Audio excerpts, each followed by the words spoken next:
आइए सुनिए, देखिए, समझिए सनातन सत्य। जैसी दृष्टि वैसी सृष्टि, दृष्टि विज्ञान। कुदरत, कुदरती रचना एवं कुदरत के कानून से शाश्वत सुख की प्राप्ति। जोधपुर के परम पूज्य महात्मा उपासक प्रोफेसर डॉक्टर सोहन राज तातेड़ के निर्देशन में सनातन सत्य। जैसी दृष्टि वैसी सृष्टि, दृष्टि विज्ञान।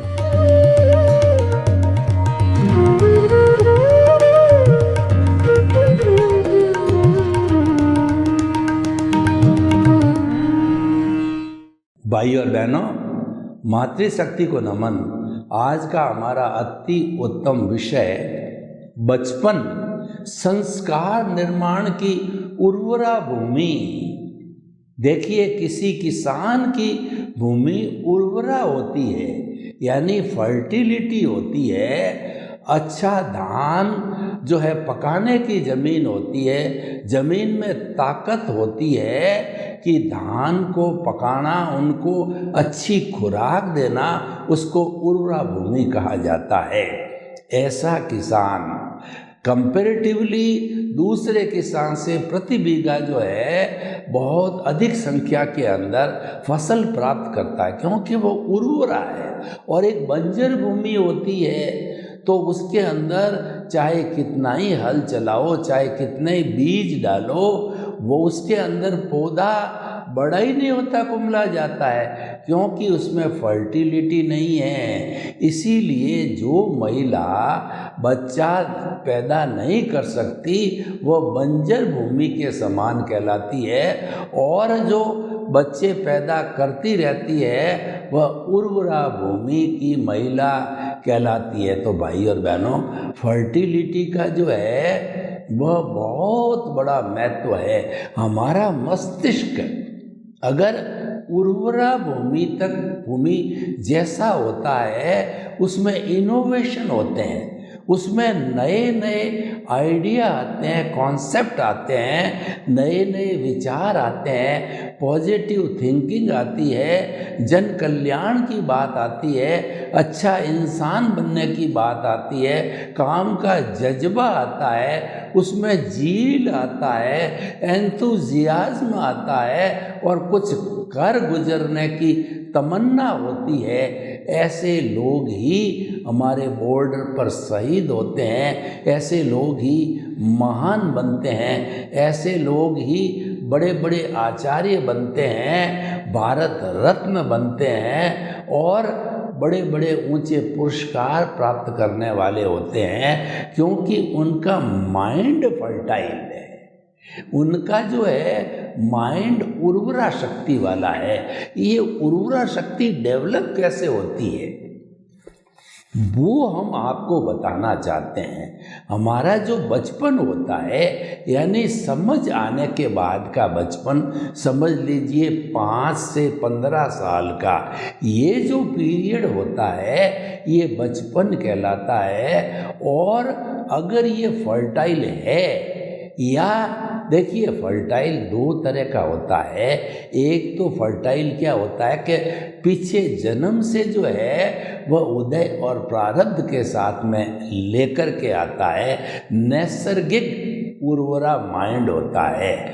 और एक दूसरा होता है अर्जित, यानी कि उसको संस्कार दिए जाते हैं। भगवान महावीर और 24 तीर्थंकर जितने भी हुए हैं वह पीछे से मति ज्ञान, शुद्ध ज्ञान, अवधि ज्ञान माँ के पेट में लेके आते थे, तो उनका मस्तिष्क उर्वरा हुआ करता था। जब 8 वर्ष के हुए तो भगवान महावीर को जब जो है एक गुरु के पास के अंदर पढ़ाने के लिए भेजा गया, तो एक इंद्र जो वह पुरुष के रूप में हाजिर हुआ, और व्याकरण के कलिष्ठ से कलिष्ठ जो है प्रश्न भगवान महावीर को वर्धमान था उस वक्त उनका नाम, उनको पूछे तो उन्होंने तुरंत उसका जवाब दे दिया, क्योंकि उर्वरा फर्टाइल माइंड वो पीछे से लेकर के आए थे, तो वो इस जन्म के अंदर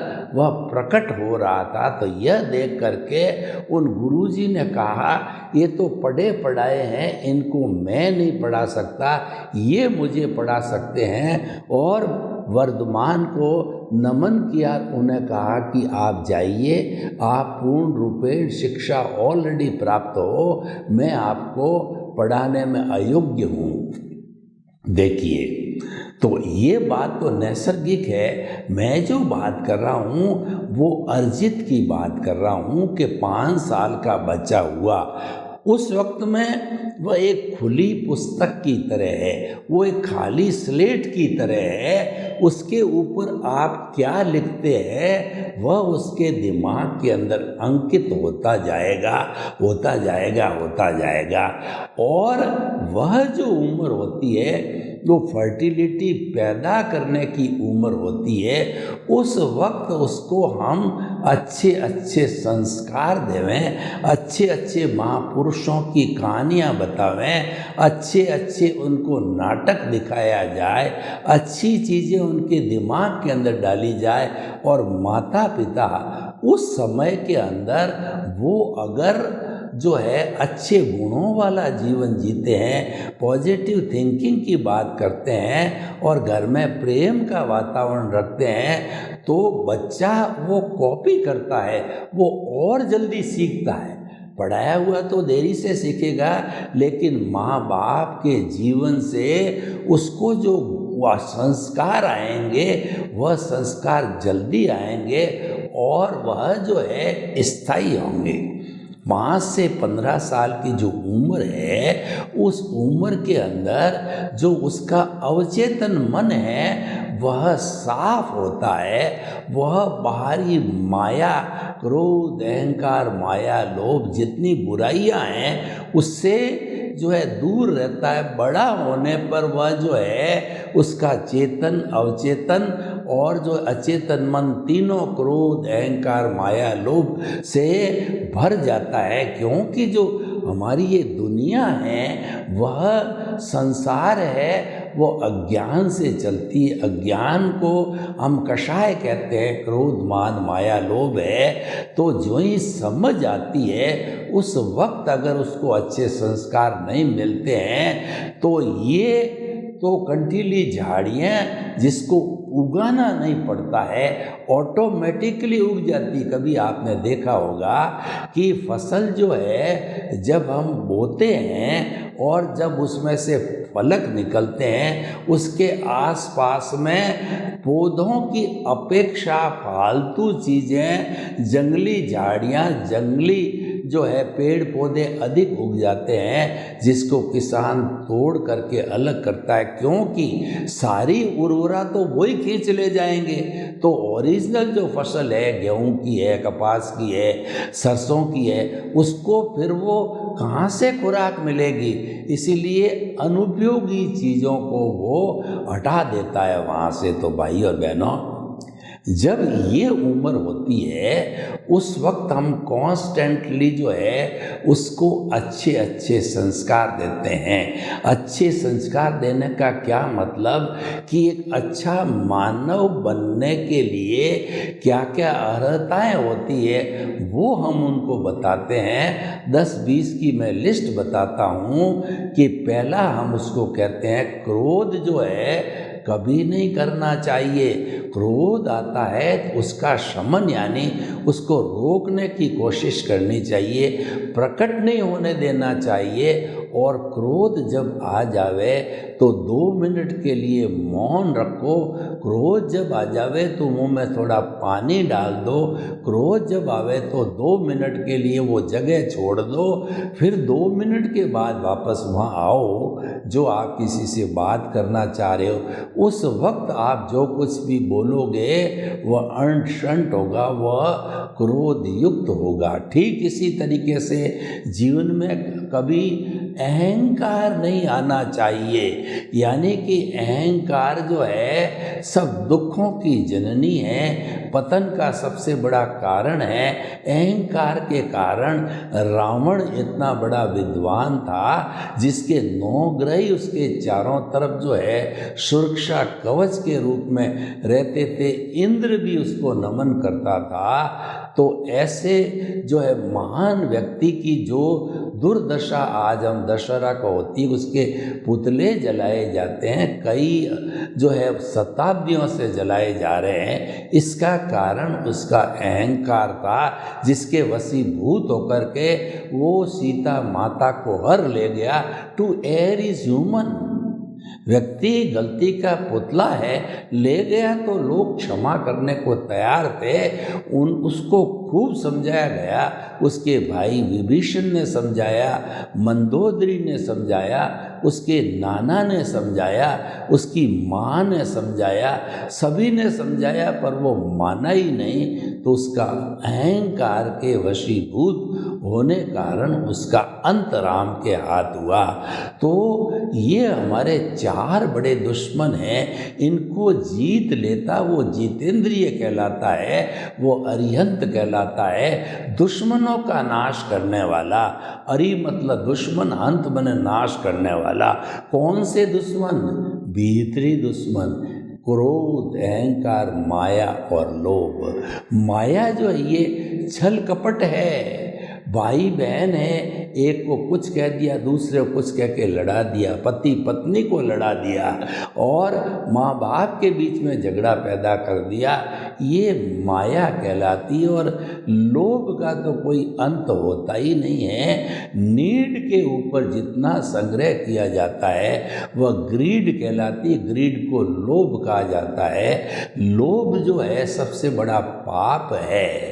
इसीलिए लोभ से हमेशा दूर रहना चाहिए। और बच्चे को ये हम खुद अपने जीवन में डालें और सिखावें कि honesty is the best policy. तुम्हारे को जीवन निर्माण की कोई पॉलिसी बनाना है तो तुम अहिंसा और जो है नैतिकता की देवी को तुम्हारा पढ़ाई का रूम है उसके अंदर स्थापित कर देना। उसको नमन करना सरस्वती देवी को कि मुझे ज्ञान दो, मुझे एनलाइटनमेंट दो, मुझे जो है जीवन की अशुद्धियों से, बुरे विचारों से, बुरे भावों से दूर रखो। तो आप देखोगे कि वो ज्ञान की देवी आपको बड़ा ज्ञानी बना देगी।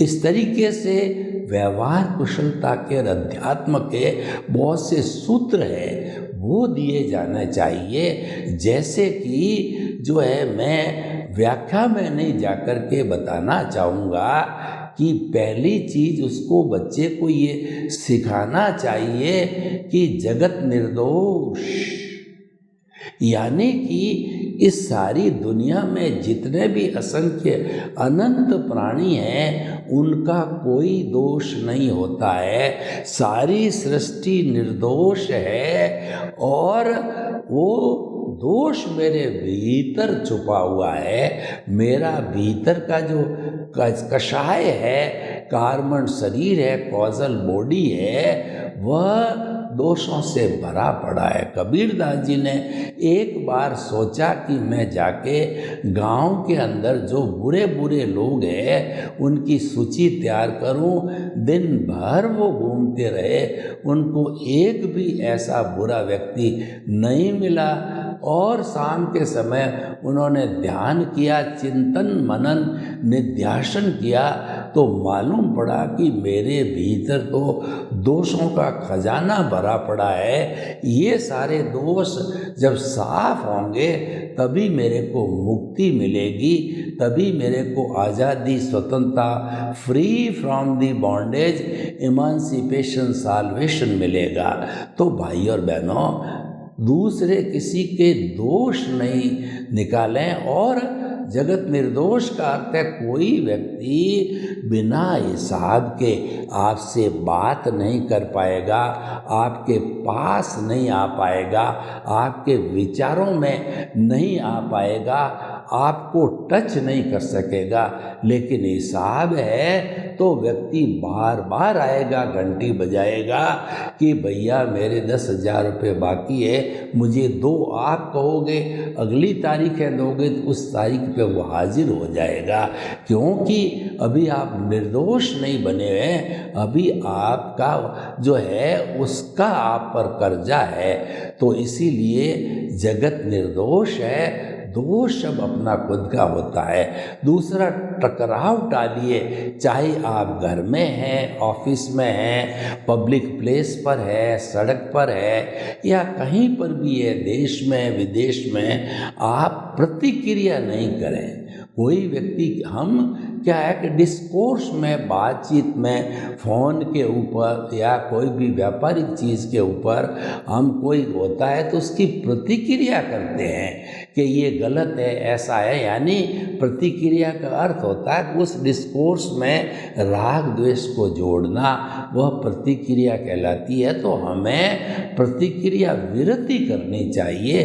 अगला क्या कह रहा है उसकी बात को समझना है, उसकी बात को काटना नहीं है। हमको पसंद नहीं है तो चुप रहो, हमारी निंदा करे तो भी चुप रहो। यानी कि अगर आपने उसकी बात की प्रतिक्रिया की और वो आपसे लड़ाई करने के लिए आया है, तो थोड़ा सा आपकी प्रतिक्रिया होते ही दोनों के बीच में झगड़ा हो जाएगा, और झगड़ा तो इस हद तक पहुंच सकता है कि पुलिस कार्रवाई, कोर्ट कार्रवाई तक भी जा सकती है। बच्चों को ये सिखाना चाहिए कि आप प्रतिक्रिया विरति करो। आप कम से कम, कोई बोलता है उसका जवाब दो। अगर कोई गाली देता है, आप उसको एक्सेप्ट नहीं करते हो, यानी कि आपने रिएक्शन नहीं दिया, तो उसकी गाली वापस चली जाएगी। आप देखिए किसी दीवार पर जो है एक बॉल को फेंकिए, तो वो बॉल है उतने ही रिएक्शन के साथ में आपके पास वापस लौट के आएगी, आप उसको पकड़ भी सकते हो। तो विज्ञान कहता है to the every action there is equal and opposite reaction. Action करते ही रिएक्शन होता है। तो जो इसका अर्थ ये हुआ कि बोलो कम और सुनो ज़्यादा। बोलो कम के लिए भगवान ने हमको एक मुंह दिया, और सुनो ज़्यादा के लिए दो कान दिए हैं। इसी कारण कि ज़्यादा सुनना चाहिए, बोलना कम चाहिए। ये इस तरीके के जो अच्छी पॉजिटिव थिंकिंग, सुविचार, शुभ भाव, और दूसरा मंगल भावना योग, ऐसी बच्चों को सिखाया जाना चाहिए। तीसरा है एडजस्ट एवरीवेयर। मैं जो ये सूत्र बता रहा हूँ ये सार्वजनिक है, ये यूनिवर्सल है, ये देश के किसी कोने में, इंटरनेशनल विश्व के किसी कोने में चले जाइए, ये इतने एप्रोप्रिएट, एप्लीकेबल और इफ़ेक्टिव है व्यवहार जगत के अंदर कि इसका तुरंत रिजल्ट आपको मिलता है। एक्सप्रेशन की अपनी अपनी लैंग्वेज होती है। विदेश के अंदर कोई आपकी हिंदी भाषा नहीं जानता तो आप इंग्लिश बोलिए, और वहाँ की अगर भाषा आपने सीख रखी है तो you can talk with him with his mother tongue. तो भाई और बहनों, टकराव टालिए के बाद एडजस्ट एवरीवेयर, यानी जो है कम घी है, ज़्यादा घी है, रोटी ठंडी है या गर्म है, और दूसरा जो है आपको संतुष्टि का भोजन मिला और नहीं मिला, आपको एसी के आदी हो, एसी मिली या न मिली, और आपको कपड़े जो है आप हमेशा नए पहनना चाहते हो, नए नहीं मिले या मिल गए, तो उसके अंदर आदमी को सेटिस्फाइड रह कर के एडजस्टमेंट करना चाहिए कि सर्दी का, गर्मी का, बरसात का, देश का, विदेश का, छोटों के साथ, बड़ों के साथ, महिलाओं के साथ, हर एक संयम पूर्वक एडजस्ट एवरीवेयर होते हो, आपको कोई तकलीफ नहीं आएगी। वरना थोड़ी सी गर्मी हुई पंखा बंद हुआ, एसी बंद हुई, आप तिल मिलाने लग गए, आप लोगों का जो है दोष निकालने लग गए कि तुम ध्यान नहीं रखते हो, ऐसा हो गया वैसा हो गया, जबकि बिजली चली जाए तो कोई क्या कर सकता है। तो भाई और बहनों, हम आपको बताना चाहते हैं कि बच्चों को ऐसे बड़े बड़े ग्लोबल चीज़ें बचपन से सिखाइए, उसके अनुसार उसको ट्रेंड कीजिए और बच्चों को जो है जायज़ सुविधा दीजिए, नीड पूरी करने की सुविधा दीजिए। लेकिन आपने बच्चे को ग्रिड में डाल दिया।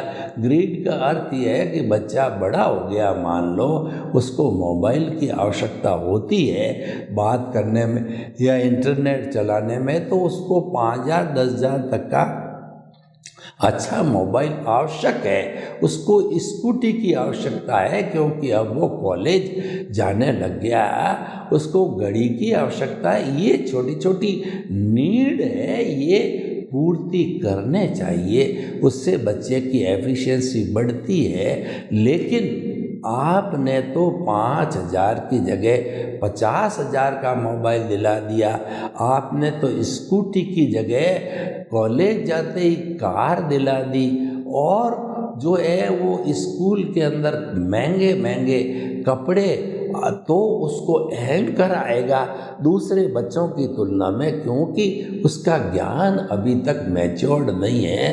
तो ऐसा नहीं किया जाना चाहिए। आपको बच्चे की नीड पे ध्यान रखो, ग्रेड की तरफ आपको न तो एंट्री लेनी है न बच्चे को लेने देना है। Adjust everywhere. और एक बड़ा सार्वजनिक यूनिवर्सल जो है थंब रूल हम आपको और बताना चाहते हैं, जो बच्चों को बताना चाहिए, भुगते उसकी भूल।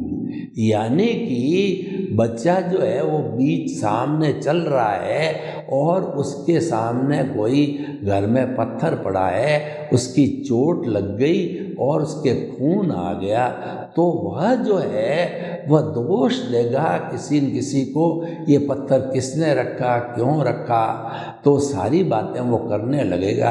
हालांकि रखा कोई उपयोग के लिए रखा होगा, लेकिन वह दूसरे को दोषी मानेगा और वह अपनी भूल नहीं मानेगा कि मैंने पैर क्यों टच किया, ताकि मेरे जो है पंजे में अंगूठे में खून आ गया, नाखून टूट गया, तो टच क्यों किया, वो अपनी भूल कभी स्वीकार नहीं करता। लेकिन जो कुदरत का कानून ये कहता है कि भुगताने वाले की भूल कभी नहीं होती है, भुगतने वाले की भूल होती है। उस पत्थर जिसके कारण उसके खून आया, उसी तरह से कोई व्यक्ति आके थप्पड़ भी मार देता है तो वो थप्पड़ मारने का कारण उसका हिसाब रहा है जब वो उसके संपर्क में आया, वरना कोई भी व्यक्ति जो है बिना हिसाब के न तो टच कर सकता है, न आपको तकलीफ पहुंचा सकता है, न आपके पास आ सकता है, न आपके विचारों में ही आ सकता, वो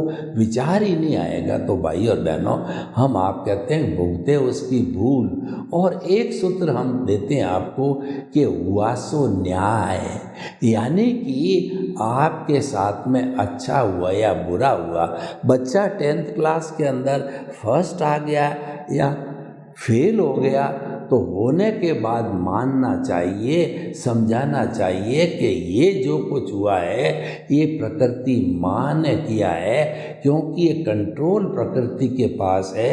वही तुम्हारे मन वचन काया की समस्त क्रियाओं की क्रिएटर, ऑपरेटर, डिस्ट्रॉयर है, क्योंकि वही एग्जामिनर है, आंसर शीट उसी के पास है और उसी की जुम्मेदारी तुम्हारी नहीं।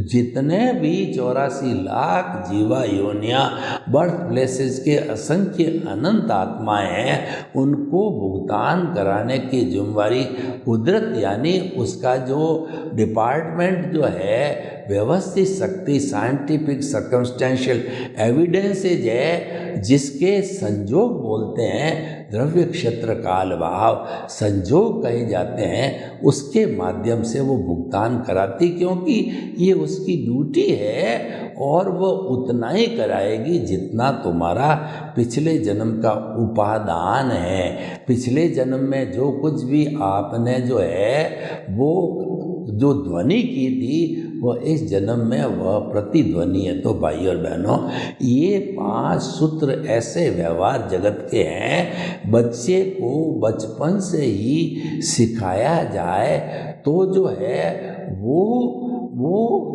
जो है बहुत अच्छा महान व्यक्ति बन सकता है। और संस्कारों की बात करें तो बचपन के अंदर ही बच्चा जब कभी भी अपने उदय प्रारब्ध के वशीभूत होकर के कोई बुरा कार्य करता है, वैष्णि की ओर कदम रखता है, तो आप उस वक्त अपना गुस्सा दिखाइए। ऐसे समय बच्चे को थोड़ा डांट फटकार, उसको जो है अंगुली निर्देश या कुछ भी हल्का फुल्की थप्पड़ ऐसा करके उसको समझाना चाहिए, ताकि कि वह भूल जाए उस रास्ते पर कदम रखने के लिए। बुराई की ओर जाने वाला हर कदम जो है बचपन में रोकना चाहिए।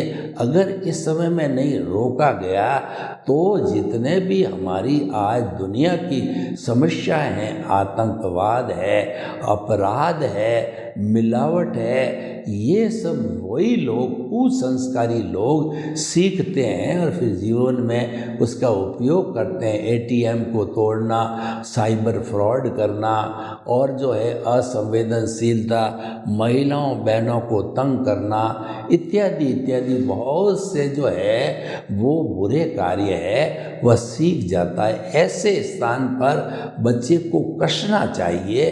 और बच्चा जब तक मैच्योर नहीं हो जाता 15 साल तक, तब तक उस पर पूरा अंकुश, और मैं तो कहना चाहूँगा उस पर नज़र रखनी चाहिए कि वो कहाँ जा रहा है, क्या कर रहा है, उसकी सोसाइटी कैसे है, सारा ध्यान रखना है। तो हम कह सकते हैं कि जो बचपन है ये संस्कारों की उर्वरा भूमि है। अच्छे संस्कार बच्चे को दिए जाने चाहिए। सर्वे भवन्तु सुखिनः, सर्वे सन्तु निरामया। लोग के जीवों को सुख मिले, शांति मिले, आनंद मिले, प्रेम मिले, और हम अपनी संतान को सुसंस्कार दे करके उनको महान व्यक्ति बनावें। ऐसा हमारा दायित्व हमें लेना चाहिए। आपके प्रति मंगल भावना। ओम शांति।